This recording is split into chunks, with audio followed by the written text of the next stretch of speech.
নমস্কাৰ, মই ৰাধিকা মোহন দাসে কবি নিবেদিতা ডিম্পলৰ স্বৰচিত কবিতা এটি পাঠ কৰিবলৈ লৈছোঁ।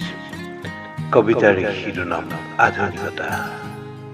আমাৰ আহৰি নাই, আমাৰ আহৰি নাই, আহৰি নাই আপোনাৰ মোৰ দেহৰ। আমি আটাইয়ে ব্যস্ত, আমি আটাইয়ে ব্যস্ত, খুব ব্যস্ত। প্ৰতিটো মুহূৰ্তত আমি দৌৰো,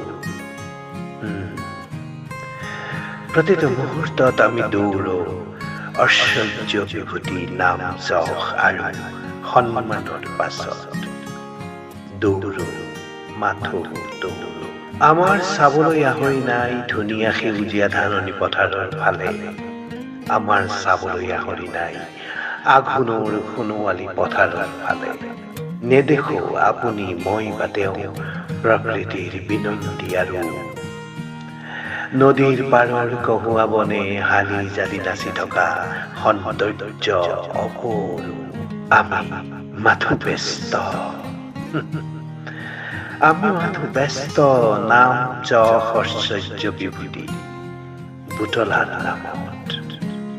আমি মাথো ব্যস্ত নাম যশ ঐশ্বৰ্য বিভূতি বুটলাৰ নামত। ধন্যবাদ।